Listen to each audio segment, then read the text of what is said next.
Hello दोस्तों, welcome to my YouTube channel Amit के blog में आपका बहुत बहुत स्वागत है दोस्तों। तो दोस्तों आज हम बात करने वाले हैं फूल गोभी की नर्सरी कैसे तैयार करें, फूल गोभी की खेती कैसे करें।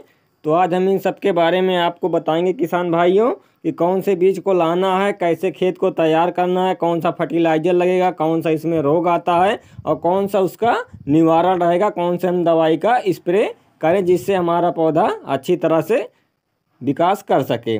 तो किसान भाइयों, फूल गोभी की खेती करना बहुत ही आसान है। फूल गोभी की खेती कर कर आप लाखों रुपए कमा सकते हो, क्योंकि किसान भाइयों फूल गोभी की खेती में कम लागत में अच्छा उत्पादन देखने को मिलता है, जिससे अच्छा खासा मुनाफा कमाने को मिल जाता है। तो किसान भाइयों आज हम आपको बताएंगे कि कम लागत में फूल गोभी की खेती कैसे कर सकते हैं। तो वीडियो को अंत तक देखिएगा, तभी आपको समझ में आएगा कि किसान भाइयों कम लागत में अधिक उत्पादन कैसे ले सकते हैं। तो किसान भाइयों फूल गोभी की खेती करने से पहले हम बात कर लेते हैं फूल गोभी की नर्सरी तैयार करने के बारे में कि नर्सरी कैसे हम तैयार कर सकते हैं अपने घर पर। तो फूल गोभी की नर्सरी का जर्मिनेशन अच्छी तरह से हो तो किसान भाइयों फूल गोभी की नर्सरी तैयार करने के लिए हमें अपने खेत की जुताई कर लेनी चाहिए, या फिर आप कुदाल की सहायता से खेत को अच्छी तरह से गुड़ाई कर कर मिट्टी को पूरा भुरभुरा बना लीजिए। क्योंकि किसान भाइयों अगर हम फूल गोभी की नर्सरी तैयार करते हैं, अगर मिट्टी हमारा भुरभुरा रहेगा तभी उसका जर्मिनेशन अच्छी तरह से आएगा।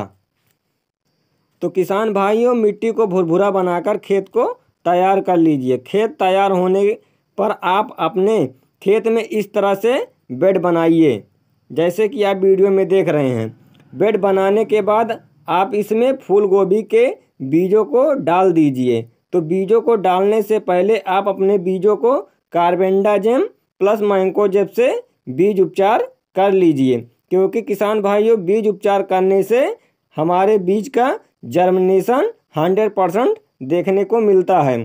तो किसान भाइयों बीज उपचार करने से फंगस भी नहीं लगता है हमारे पौधे में, तो बीज उपचार ज़रूर कर लें। बीज उपचार करने के बाद आप अपने बीजों की बुआई कर दें। बुआई 2 सेंटीमीटर से ज़्यादा गहरी नहीं करें, आपका जर्मिनेशन ठीक तरह से नहीं हो पाएगा। अगर आप 2 सेंटीमीटर से गहरी बुआई करते हैं तो आपका जर्मिनेशन ठीक तरीके से नहीं हो पाएगा। तो किसान भाइयों इस तरह से आप अपने घर पर नर्सरी तैयार कर लीजिए।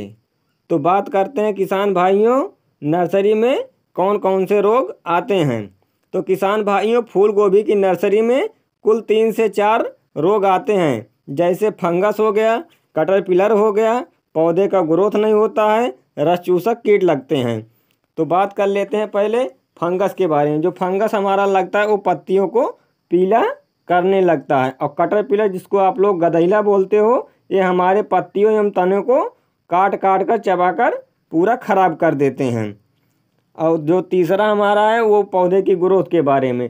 तो पौधे का ग्रोथ जैसे आप काफ़ी दिन से डाल चुके हैं बेरन, नर्सरी तैयार कर रहे हैं, उसका ग्रोथ नहीं हो रहा है, तो इसके बारे में आपको बताएंगे कौन सी दवा लगेगा।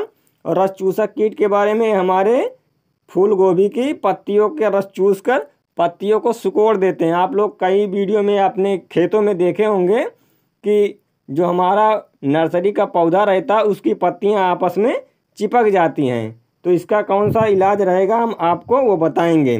तो किसान भाइयों बात कर लेते हैं इसके रोकथाम के बारे में। तो किसान भाइयों फंगस के लिए आप कार्बेंडाजिम और मैंकोजेब का कॉम्बिनेशन जिस भी कंपनी की दवा में हो आप उसका लाकर स्प्रे कर सकते हैं। तो जैसे गुगली में आता है, साफ में आता है, तो इसका आप स्प्रे अपने नर्सरी के पौधे पर कर सकते हैं। तो इसका जो डोज रहेगा वो 40 ग्राम प्रति 15 लीटर पानी में मिलाकर आप स्प्रे कर सकते हैं। दूसरा जो हमारा है वो कैटरपिलर, इसको हम कैसे नियंत्रण करें। तो इसके लिए आप कैटरपिलर के लिए EM1 या फिर अलांटो का स्प्रे कर सकते हैं। अगर आप EM1 लाते हैं तो आपको 10 ग्राम प्रति 15 लीटर पानी में मिलाकर स्प्रे करना है। अगर आप एलांटो लाते हैं तो आपको 25 ml प्रति 15 लीटर पानी में मिलाकर अपनी गोभी के नर्सरी पर स्प्रे कर दीजिए। आपका गधैले का समस्या है वो दूर हो जाएगी। तो किसान भाइयों बात कर लेते हैं पौधे के ग्रोथ के बारे में। तो पौधे के ग्रोथ के लिए आप ग्रेस ग्रो या फिर साई पावर प्लस का स्प्रे कर सकते हैं। तो दोनों का डोज सेम रहेगा किसान भाइयों। तो आप इसको लाइएगा तो 25 ml प्रति 15 लीटर पानी में आप मिलाकर स्प्रे कर दीजिएगा। आपके फूल गोभी की नर्सरी का पौधा बढ़ना शुरू हो जाएगा। आप देख सकते हैं कि उसकी अच्छी खासी विकास हो जाएगी। तो 4 नंबर जो हमारा है वो रस चूसक कीट के बारे में है। तो रस चूसक कीट को कैसे नियंत्रण करें, तो इसके लिए आप एडमायर ला सकते हैं। तो एडमायर 2 ग्राम प्रति 15 लीटर पानी में मिलाकर आप स्प्रे कर देंगे तो जो आपकी पत्तियां सिकुड़ रही हैं वो पूरी तरह से खुल जाएगी। तो किसान भाइयों बात कर लेते हैं उन्नतशील किस्मों के बारे में। हम कौन से बीज का चुनाव करें जो अच्छी तरह से पैदावार दे और रोग कम लगे। तो जैसे किसान भाइयों 1 नंबर है हमारा सिजेंटा कंपनी का आता है, वो CFL करके 1522 आप इसका भी चयन कर सकते हैं फूल गोभी की नर्सरी के लिए। और 2 नंबर पे हमारा आता है नामधारी का NS 131, इसको भी आप लाकर इसकी नर्सरी तैयार कर सकते हैं। तीसरे नंबर पे जो है वो सैमनीज कंपनी का है SV 4051 AC, आप इसका भी चयन कर सकते हैं। या फिर सैमनीज कंपनी का गिरजा आता है, इसमें भी रोग नहीं लगता है, तो आप इसका भी नर्सरी लाकर तैयार कर सकते हैं। तो 4 नंबर पे जो है वो सकाता कंपनी का वाइट एक्सल आता है और सकाता का ही वाइट टेजर के नाम से आता है, तो आप इसका भी नर्सरी लाकर अपने खेत में तैयार कर सकते हैं। तो 5 नंबर पे जो है हमारा वो क्लाउज कंपनी का माधुरी आता है। तो माधुरी तो आप लोग अच्छी तरह जान रहे हैं क्योंकि बहुत सारे किसान भाई माधुरी का ही चुनाव करते हैं। तो इसका जो फूल गोभी निकलता है वो एकदम वाइट रहता है, तो आप इसका भी चयन कर सकते हैं। या फिर 6 नंबर पे है सेंगोरो कंपनी का आनंदी आता है, तो आप इसका भी चयन कर सकते हैं। ये भी पूरा वाइट रहेगा, एकदम ठोस फूल रहेगा। तो किसान भाइयों हमने आपको 5 से 6 ये टॉप वैरायटी वाली किस्में हैं, इनमें से आप किसी एक का चुनाव कर अपनी फूल गोभी की नर्सरी तैयार कर लीजिए।